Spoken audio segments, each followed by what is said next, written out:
மாதுளம்பழம் என்றாலே பெரும்பாலும் பலர் அதன் முத்துக்களில் சாரத்தை மட்டும் ருசித்துவிட்டு விதைகளை உமிழ்ந்து விடுவார்கள்.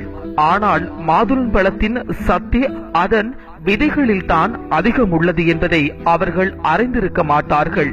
பொதுவாக அக்டோபர் மாதத்திலிருந்து டிசம்பர் மாதத்திற்கு பூத்து காய்த்து பழமாகும் மாதுளம் பழத்தின் சத்துக்களையும் மருத்துவ சிறப்புகளையும் இப்போது பார்ப்போம்.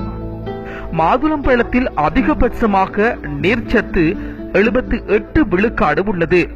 புரதச்சத்து 1.6 விழுக்காடும், நார்ச்சத்து 5 விழுக்காடும், கார்போஹைட்ரேட் 14.5 விழுக்காடும், தாதுக்கள் 0.7 விழுக்காடும், சுண்ணாம்பு சத்து 10 விழுக்காடும், மெக்னீசியம் 18 விழுக்காடும் அடங்கியுள்ளன.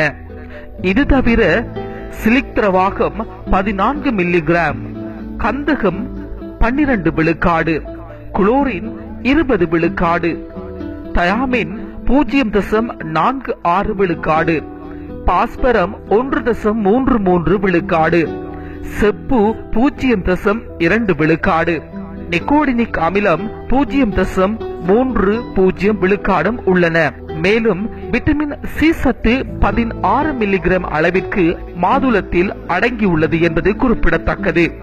மாதுளம் பழத்தை பொறுத்தவரை பூ, தோல், விதை என அனைத்துமே மருத்துவ சிறப்பு வாய்ந்தவை.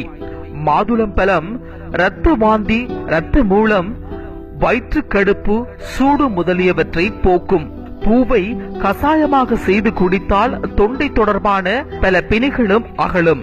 மாதுளம் பழரசம் தாதுவை பெருக்கும், வாந்தியை நிறுத்தும் மற்றும் பெண்களுக்கு ஏற்படும் மாதவிடாய் குறைபாடுகளை அகற்றும்.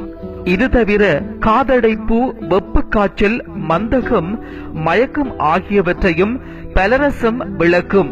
மாதுளம் பலசரத்துடன் ஒற்றை பங்கு கற்கண்டு அல்லது வெள்ளை சர்க்கரை சேர்த்து பாகுபதத்தில் காய்ச்சி வைத்துக் கொண்டு சாப்பிட்டு வந்தால் பித்தம் தொடர்பாக ஏற்படக்கூடிய பிரச்சனைகள் நீங்கும். அன்றாடம் பாதி மாதுளம்பழம் அளவிற்கு நன்றாக மென்று சாப்பிட்டு வந்தால் மலக்கட்டு நீங்கும். மாதுளம் பழச்சாறும் இஞ்சி சாறும் சம அளவு எடுத்து சிறிதளவு தேன் கலந்து சாப்பிட்டால் எவ்வளவு கடுமையான இருமலும் குணமாகும். மாதுளம் பழத்தின் விதைகளை எடுத்து வெயிலில் உலர்த்தி பொடி செய்து தினமும் பசும்பாலில் சிட்டிகை அளவு கலந்து சாப்பிட்டு வந்தால் தாது பலம் பெற்று உடலும் நலம் பெறும். இது தவிர மேலே குறிப்பிட்டது போல் தொடர்ந்தும் 40 நாட்கள் சாப்பிட்டால் ஆண்மை குறைபாடு நீங்கும். கோடைக்கேற்ற மாதுளம் பழம். மாதுளம் பழத்தை சாப்பிட்டால் தொடர்ந்து ஏற்படும் விக்கல் உடனே நீங்கும். ஏதேனும் காரணத்தினால் நீர் அருந்தாமலோ உடலில் நீர்த்தன்மை குறைந்த அதிக தாகம் எடுக்கும் போதே மாதுளம் பழம் சாப்பிட்டால் உடனடியாக தாகம் தணியும். மாதுளம் பழச்சாற்றில் கற்கண்டு சேர்த்து சாப்பிட்டால் உடல் சூட்டு நோய்கள் நீங்கும்.